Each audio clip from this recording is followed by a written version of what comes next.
जब भी पढ़ाई करने बैठें, ये सोचें कि आखिरी बार पढ़ रहा हूँ, कल मेरा एग्ज़ाम है। यकीनन इस सोच के साथ की गई तैयारी एक अलग लेवल की होगी और आप बड़े से बड़े एग्ज़ाम को भी आसानी से पास कर लेंगे। जय Hind friends, welcome on my YouTube channel Muskan 33। RO ARO की एग्ज़ाम जो 2024 में बहुत जल्द होने वाला है। इस एग्ज़ाम के लिए आपका यूपी जीके एक बहुत महत्वपूर्ण टॉपिक है। तो आज की ये क्लास यूपी जीके के जो आप सभी के लिए मोस्ट इंपॉर्टेंट होने वाली है, तो वीडियो को एंड तक ज़रूर देखिएगा। जिन लोगों ने पहले की क्लासेस नहीं देखी है, वो लोग इस वीडियो में दिए गए डिस्क्रिप्शन में लिंक है, वहाँ से जाके आप क्लिक करके देख सकते हैं। चलिए स्टार्ट करते हैं आज की ये क्लास। तो हमारा फर्स्ट क्वेश्चन है निम्नलिखित में से कौन सा उत्तर प्रदेश के उद्यमियों को उद्योगों में एवं उद्योग लगाने में सहायता करता है। इसमें आपको बताना है कि कौन सा उद्योग है जो हमें उत्तर प्रदेश में लगाने में सहायता करता है। इसके ऑप्शन है उत्तर प्रदेश राज्य वित्त निगम, ऑप्शन बी है उत्तर प्रदेश राज्य औद्योगिक विकास प्राधिकरण, ऑप्शन सी है आधारभूत संरचना एवं औद्योगिक विकास विभाग एंड लास्ट ऑप्शन है आपका उद्योग बंधु। तो इस क्वेश्चन का राइट आंसर हो जाएगा ऑप्शन नंबर डी, उद्योग बंधु। उद्योग बंधु है इसका राइट आंसर। उत्तर प्रदेश में उद्यमियों को उद्योगों में लगाने में जो सहायता करता है वो हमारा उद्योग बंधु। चलते हैं नेक्स्ट क्वेश्चन पे। क्वेश्चन है हमारा ठुमरी के संदर्भ में निम्नलिखित में से कौन सा कथन सही है। ठुमरी, जैसा कि आपको पता है कि ठुमरी क्या है। ठुमरी उत्तर प्रदेश का एक लोक नृत्य है। इसके बारे में आपको सही कथन बताने हैं। इसके ऑप्शन दिए गए हैं कि ठुमरी की उत्पत्ति उत्तर प्रदेश में हुई है। ऑप्शन 2 है ठुमरी सुगम एवं आकर्षक है। तो इन्हीं दोनों ऑप्शन में से आपको दिए गए कूट में सही बताना कि कौन सा कूट सही हो जाएगा। ओनली 1, ओनली 2, बोथ या नाइदर 1 एंड 2। तो इस क्वेश्चन का राइट आंसर क्या हो जाएगा, ठुमरी क्या है। तो ठुमरी हमारा क्या है, उत्तर प्रदेश का लोक नृत्य है। ये एक सुगम एवं आकर्षक नृत्य कला है। बिंदा दिन के कथक में ठुमरी गायन का प्रवेश किया। अतः विकल्प क्या है, दोनों सही है हमारे। तो ऑप्शन नंबर सी हमारा राइट आंसर हो जाएगा। ऑप्शन नंबर सी क्या है, ठुमरी हमारा सुगम एवं आकर्षक भी है और उत्तर प्रदेश का लोक नृत्य भी है। दोनों ऑप्शन हमारे सही हो जाएंगे। चलते हैं नेक्स्ट। सुजाउद्दौला की बेगम का प्रसिद्ध मकबरा बहू बेगम का मकबरा निम्नलिखित में से किस स्थान पर अवस्थित है। इसमें आपको बताना है कि बहू बेगम का मकबरा किस स्थान पर स्थित है। आपके ऑप्शन है आजमगढ़, लखनऊ, प्रयागराज या फैजाबाद। इस क्वेश्चन का राइट आंसर हो जाएगा ऑप्शन नंबर बी, फैजाबाद। नवाब सुजाउद्दौला की बेगम का प्रसिद्ध मकबरा बहू बेगम का मकबरा कहां पर है, तो फैजाबाद में है। चलिए नेक्स्ट क्वेश्चन चलते हैं। नेक्स्ट क्वेश्चन है तीव्र औद्योगिकरण हेतु निवेश करने तथा रोजगार के अवसरों के सृजन के लिए उत्तर प्रदेश सरकार ने राज्य का पहला आंकड़ा केंद्र कहां स्थापित करेगा। यहाँ पे आपको बताना है कि तीव्र औद्योगिकरण हेतु निवेश करने तथा रोजगार के अवसरों को सृजन करने के लिए हमारे उत्तर प्रदेश सरकार ने राज्य का पहला आंकड़ा केंद्र कहाँ स्थापित करेगा। तो इस क्वेश्चन का राइट आंसर क्या हो जाएगा। इसके ऑप्शन है गौतम बुद्ध नगर, ग्रेटर नोएडा, गाजियाबाद या गाजीपुर। तो राइट आंसर हो जाएगा option number B, Greater Noida. Greater Noida में पहला हमारा आंकड़ा केंद्र स्थापित होगा। चलते हैं नेक्स्ट क्वेश्चन पे। उत्तर प्रदेश में किसान समृद्धि आयोग का गठन किस वर्ष हुआ था। इस क्वेश्चन में आपको बताना है कि किसान समृद्धि आयोग का गठन कौन से वर्ष में किया गया था। इसके ऑप्शन है 2016, 2017, 2018 या 2019। तो उत्तर प्रदेश में किसान समृद्धि आयोग का गठन नवंबर 2017 में हुआ था और उत्तर प्रदेश सरकार द्वारा आयोग का गठन का उद्देश्य जो है वो किसानों की आय को 2022 तक दोगुना करना था। किसान का जो आय मिल रहा है उसको 2022 तक दोगुना करने का लक्ष्य इसमें दिया गया था किसान समृद्धि आयोग में, और इसका गठन हमारा 2017 में हो चुका था। चलते हैं नेक्स्ट क्वेश्चन की ओर। नेक्स्ट क्वेश्चन है कि निम्नलिखित जनपदों में से किसमें साक्षरता दर सबसे कम है। इसमें साक्षरता दर सबसे कम वाला राज्य आप जनपद में कौन से जनपद है जिसमें आपका साक्षरता दर सबसे कम है। तो पहला ऑप्शन है आपका बुलंदशहर, दूसरा ऑप्शन है श्रावस्ती, तीसरा ऑप्शन है कुशीनगर या उन्नाव।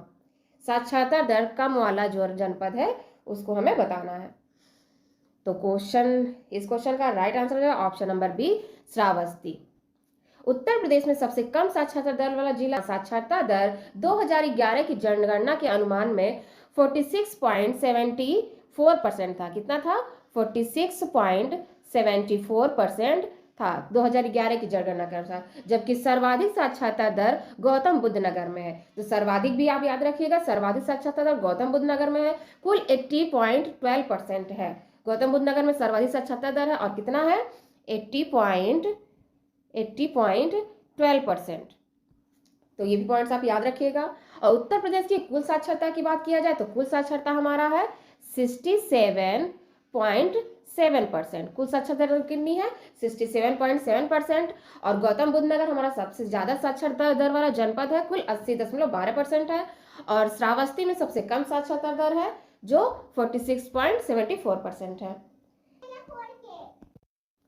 नेक्स्ट क्वेश्चन, उत्तर प्रदेश राज्य में कुल सिंचित क्षेत्र का नहर सिंचाई क्षेत्र कितने प्रतिशत है? यहाँ पे आपको बताना है कि उत्तर प्रदेश में कुल सिंचित क्षेत्र का नहर सिंचाई क्षेत्र कितना प्रतिशत है। जिन लोगों ने हमारी लास्ट क्लास देखी होगी उसमें मैंने इस बारे में डिटेल बताया हुआ था कि उत्तर प्रदेश में कुल सिंचित क्षेत्र कितने परसेंट है और कितने परसेंट नहर द्वारा और कितने परसेंट तालाबों द्वारा और कितने परसेंट तालाब और नलों द्वारा हमारा उत्तर प्रदेश में सिंचाई होता है। ये सारे पॉइंट्स हमने लास्ट क्लास में समझे थे। वही प्रश्न देखिए फिर से वापस यहाँ रिपीट होकर आया है। तो इस क्वेश्चन का राइट आंसर हो जाएगा ऑप्शन नंबर ए, 30%।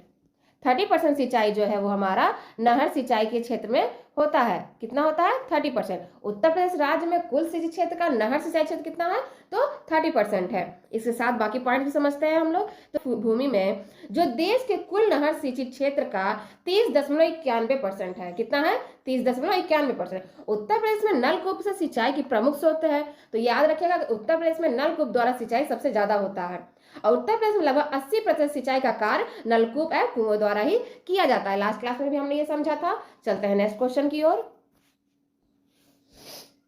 सुमेलित करने वाले आपके प्रश्न आ गए हैं। सूची 1 और सूची 2 में सुमेलित कीजिए तथा दिए गए कूटों में सही उत्तर का चयन कीजिए। यहाँ पे आपका दिया है पीतल का सामान, माचिस, खेल का सामान और लकड़ी की नक्काशी। तो आपको बताना है कि कौन सा किसमें मैच करता है। चलिए मैच कराते हैं। तो पीतल का सामान हमारा चला जाएगा मुरादाबाद में। कहाँ मिलता है पीतल का सामान? तो हमारा मुरादाबाद हो जाएगा। और माचिस कहाँ मिलता है? तो माचिस हमारा बरेली हो जाएगा। तो बरेली किधर है? बरेली। माचिस हमारा हो जाएगा बरेली,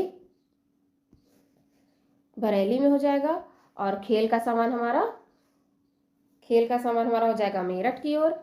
खेल का सामान मेरठ। अब बच रहा है लकड़ी की नक्काशी। तो लकड़ी की नक्काशी हो जाएगा हमारा सहारनपुर में। कहाँ हो जाएगा? सहारनपुर में। लकड़ी नक्काशी सहारनपुर में। तो इस हिसाब से हमारा ऑप्शन क्या है?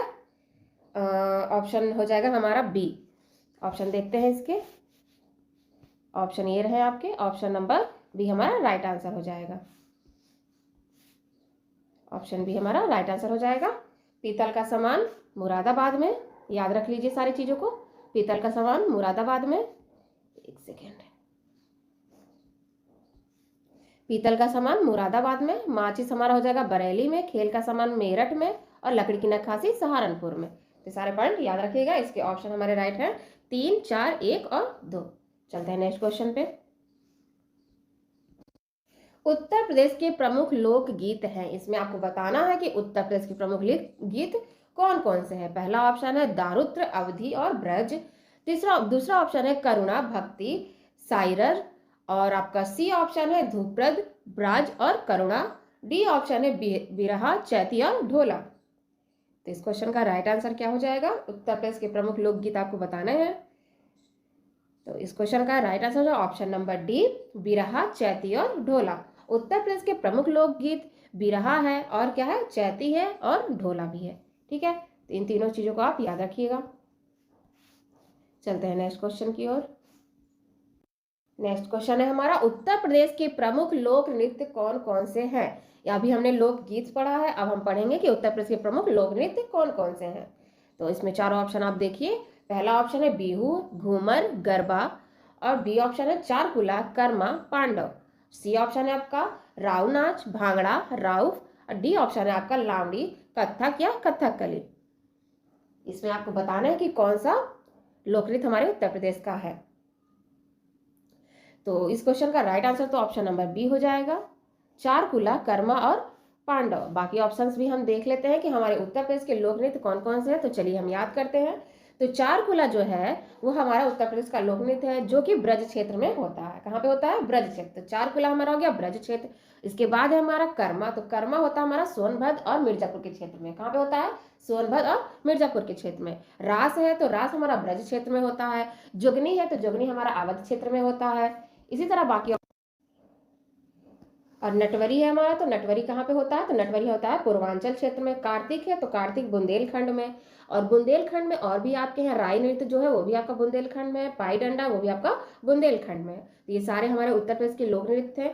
तो आप सारी चीजों को याद रखिएगा। चलते हैं नेक्स्ट क्वेश्चन की। व्यापार सुविधा केंद्र एवं क्राफ्ट म्यूजियम की स्थापना उत्तर प्रदेश के जनपद में है। इसमें आपको बताना है कि व्यापार सुविधा केंद्र और क्राफ्ट म्यूजियम की स्थापना उत्तर प्रदेश के किस जनपद में है। तो ऑप्शन है आपके प्रयागराज, वाराणसी, अयोध्या या अमेठी। तो इस क्वेश्चन का राइट आंसर क्या हो जाएगा? Option number B, Varanasi. Varanasi में हमारा क्राफ्ट म्यूजियम की स्थापना की गई है। वाराणसी के आसपास क्षेत्र में हथकरघा एवं हस्तशिल्प उद्योगों को बाजार में अनुकूलन बनाने एवं रोजगार प्रदान करने के उद्देश्य से भारत सरकार द्वारा व्यापार सुविधा केंद्र एवं क्राफ्ट म्यूजियम की स्थापना वाराणसी में की गई थी। चलते हैं नेक्स्ट क्वेश्चन की ओर। इफ्को यूरिया कारखाना उत्तर प्रदेश के निम्नलिखित में से किस स्थान पर है? इफ्को यूरिया कारखाना आपको बताना है कि यूपी के किस स्थान पर है। आपके पहला ऑप्शन है ऊंचाहार, दूसरा ऑप्शन है आंवला, तीसरा ऑप्शन है जमशेदपुर और चौथा ऑप्शन है जगदीशपुर। इफ्को यूरिया कारखाना आपको बताना है। तो इफ्को यूरिया कारखाना हमारा कहाँ पे है? आंवला में है। कहाँ पे है? आंवला स्थान पे है, जो कि उत्तर प्रदेश के बरेली जिले में स्थित एक नगर है। यहाँ इफ्को द्वारा स्थापित यूरिया कारखाना, इफ्को का पूरा नाम है भारतीय किसान उर्वरक सहकारी लिमिटेड। क्या नाम है? नेक्स्ट क्वेश्चन, निम्नलिखित में से कौन उत्तर प्रदेश के सर्वाधिक फसल क्षेत्र के अंतर्गत सुमेलित नहीं है? इसमें आपको बताना है कि कौन सा क्षेत्र है जो फसल सुमेलित नहीं है। इसमें और फसल दिए गए हैं और आपके जनपद दिए गए हैं। तो सरसों है, आलू है, मक्का है, तिल है। तो इसमें दिया हुआ है सरसों जो है आगरा, और आलू क्या दिया हुआ? फर्रुखाबाद। मक्का दिया हुआ वाराणसी और तिल दिया हुआ हमीरपुर। तो आपको बताना कि इसमें कौन सा सुमेलित नहीं है। नहीं वाले प्रश्न आपके आ गए हैं, जो कि अक्सर हमको फंसाने की कोशिश करते हैं। तो अगर आपको पता है तो इस क्वेश्चन का राइट आंसर क्या होगा कमेंट सेक्शन में लिखिए। तो सरसों जो है हमारा, सरसों कहाँ पे होता है? तो सरसों तो हमारा आगरा में होता है। तो ये बिल्कुल सही दिया हुआ है, ऑप्शन ए तो सही दिया हुआ है। और आलू भी हमारा कहाँ पे होता है? फर्रुखाबाद में होता है। तो ये भी बिल्कुल सही है। और दिया हुआ मक्का वाराणसी, क्योंकि मक्का हमारा वाराणसी क्षेत्र में नहीं होता है। ठीक है। सरसों और आलू का सर्वाधिक सब फसल क्षेत्र जो है पश्चिमी उत्तर प्रदेश के, जबकि तिल जो है हमीरपुर बुंदेलखंड में सर्वाधिक क्षेत्र पर उगाया जाता है। तिल कहाँ पे उगाया जाता है? हमीरपुर में। तो ये भी डी ऑप्शन भी आपका सही है। तो मक्का आपका वाराणसी गलत दिया हुआ है, यही हमारा राइट आंसर है। जो गलत है वही सही है। तो सी हमारा राइट आंसर हो जाएगा। ठीक है, क्योंकि मक्के का सर्वाधिक क्षेत्र का उत्पादन जो है वो कानपुर मंडल में होता है, ना कि वाराणसी में। कहाँ पे होता है? कानपुर में। चलते हैं नेक्स्ट क्वेश्चन की ओर। लेदर टेक्नोलॉजी पार्क कहाँ अवस्थित है? यहाँ आपको बताना है कि लेदर टेक्नोलॉजी पार्क कहाँ पर अवस्थित है। आपके ऑप्शन है आगरा, कानपुर, उन्नाव या नोएडा। इसका राइट आंसर हो जाएगा ऑप्शन नंबर सी, उन्नाव। कहाँ पर है? उन्नाव में लेदर टेक्नोलॉजी पार्क है। ठीक है, right answer option number C. Next question की ओर चलते हैं। नेक्स्ट क्वेश्चन है, उत्तर प्रदेश में राज्य उच्च शिक्षा परिषद कब स्थापित की गई थी? उच्च शिक्षा परिषद हमारे उत्तर प्रदेश में कब स्थापित की गई थी? आपको ईयर बताना है। तो पहला ऑप्शन है 1990, और ऑप्शन बी है 1995, ऑप्शन सी है 2000, ऑप्शन डी है 2005। तो उच्च शिक्षा के लिए परिषद, इसकी स्थापना उत्तर प्रदेश में कब हुई थी? इसका राइट आंसर हो जाएगा option number B, Uttar Pradesh राज्य में शिक्षा परिषद की स्थापना भारतीय संविधान के अनुच्छेद 200 के अधीन वर्ष 1995 में हुई थी। कब हुई थी? तो वर्ष 1995 में हुई थी, और 200 अनुच्छेद के अधीन में हुई थी, तथा इससे Uttar Pradesh state council for higher act 1995 द्वारा लागू भी कर दिया गया था। चलते हैं नेक्स्ट क्वेश्चन की ओर। निम्नलिखित युग्मों में से कौन सा सही सुमेलित नहीं है? इसमें जो सुमेलित नहीं है वो हमें बताना है। तो IIVR लखनऊ, और ऑप्शन है B IIPR Kanpur, option C है IVRI इज्जतनगर, ऑप्शन डी है IGFRI झांसी। तो कौन सा सही नहीं है आपको, तो इस क्वेश्चन का राइट आंसर हो जाएगा IIVR लखनऊ जो है वो हमारा गलत दिया हुआ है। IIVR जो है वाराणसी में है, ना कि लखनऊ में। कहाँ पे है, वाराणसी में है। तो इस हिसाब से ये हमारा राइट आंसर हो जाएगा, क्योंकि हमके नहीं वाले बताने थे हम लोगों को। तो ये क्या, बाकी सारे ऑप्शन सही है हमारे। चलते हैं नेक्स्ट क्वेश्चन की ओर। फिर से आपके सुमेलित करने वाले प्रश्न आ गए हैं। सूची 1 सूची 2 के साथ सुमेलित कीजिए तथा नीचे दिए गए कूट में सही उत्तर का चयन कीजिए। आपका है गोटे का कार लखनऊ व वाराणसी, ऑप्शन बी है पीतल की मूर्ति मथुरा, ताले हैं आपके अलीगढ़, बेत या छड़ियाँ वाराणसी। तो क्या इसमें मैच हो जाएगा, चलिए मैच कराते हैं। ताले के लिए अलीगढ़ प्रसिद्ध है, ऑप्शन नंबर सी इसका राइट आंसर हो जाएगा। ताले के लिए अलीगढ़ प्रसिद्ध है। बाकी ऑप्शंस देख लेते हैं हम। तो पीतल की मूर्तियां जो है उसका निर्माण हमारा मुरादाबाद में होता है। कहाँ पे होता है, मुरादाबाद में। यहाँ पे दिया हुआ है मथुरा, चूंकि ये गलत हो गया। फिर है बेत और छड़ियाँ, बेत और छड़ियाँ के लिए प्रसिद्ध है बरेली, ठीक है। और यहाँ पे क्या दिया हुआ है, वाराणसी। तो इस हिसाब से डी ऑप्शन भी हमारा गलत है। और फिर आपके सुमेलित करने वाले प्रश्न आ गए हैं। सूची 1 सूची 2 के साथ सुमेलित कीजिए तथा दिए गए कूट में सही उत्तर का चयन कीजिए। एक तरफ आपका मेला दिया हुआ और दूसरी तरफ आपका जनपद है। तो आपको बताना कि देवीपाटन मेला कहाँ पे लगता है, कामपीला मेला कहाँ लगता है, बटेश्वर मेला कहाँ लगता है और दादरी मेला कहाँ लगता है। आपके जनपद दिए हुए आगरा, बलरामपुर, फर्रुखाबाद और बलिया। इसके कूट नीचे दिए गए हुए हैं, आपको मैच कराना है।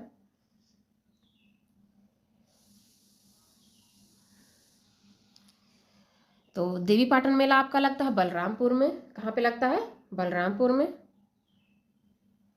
और कामपीला मेला कहाँ पे लगता है, तो वो हो जाएगा फर्रुखाबाद में। बटेश्वर मेला आपका हो जाएगा आगरा में और दादरी मेला हो जाएगा बलिया में। तो इस हिसाब से राइट आंसर हमारा क्या होना चाहिए, तो देवीपाटन मेला बलरामपुर यानी 2, फिर हो जाएगा कामपीला मेला फर्रुखाबाद 3, बटेश्वर मेला आगरा 1, दादरी मेला बलिया 4। तो इस हिसाब से हमारा राइट आंसर होगा 3, 2, 3, 1 और 4। चूँकि कूट यहाँ पे थोड़ा मिसप्रिंट हो चुका है, तो आप इस तरह से याद रख लीजिएगा। तो ये रहे आपके यूपीजी के मोस्ट इंपॉर्टेंट क्वेश्चन, जो आपके आने वाले आरओ एआरओ प्री एग्जाम और मेन एग्जाम दोनों के लिए बहुत ज़्यादा इंपॉर्टेंट हैं। तो इन सभी प्रश्नों को आप अच्छे तरीके से याद कर लीजिएगा। आज की इस क्लास से आपके 3-4 क्वेश्चन सीधे सीधे एग्जाम में देखने को मिल सकते हैं। और जो भी पॉइंट्स मैंने बताए हैं उन सारे पॉइंट्स को भी आप याद करते चलिएगा और हो सके तो अपना नोट्स भी बनाते रहिएगा। और जिन लोगों को भी लास्ट क्लास हमारा नहीं देखा, वो लोग वीडियो में दिए गए डिस्क्रिप्शन लिंक दिया हुआ, जाके वहाँ से देख सकते हैं। यदि आपका कोई डाउट हो तो कमेंट सेक्शन में ज़रूर लिखिएगा। आज की क्लास आपको कैसी लगी वो भी आप कमेंट सेक्शन में लिख के बता सकते हैं। अगर दिल में इरादा पक्का हो, अगर दिल में इरादा पक्का हो और कुछ पाने की चाहने की असीम इच्छा शक्ति हो, तो इंसान लड़खड़ाते कदम और डगमगाती सहनशीलता और धैर्य भी खुद ब खुद संभल जाते हैं। तो आप लोगों की तैयारी बेहतर से बेहतर हो, इसलिए मैं बेहतर से बेहतर आप सभी के लिए क्वेश्चन लेकर आती रहूंगी। तो हमारे चैनल से जुड़े रहें। मिलते हैं नेक्स्ट क्लास में, तब तक के लिए जय हिंद, वंदे मातरम।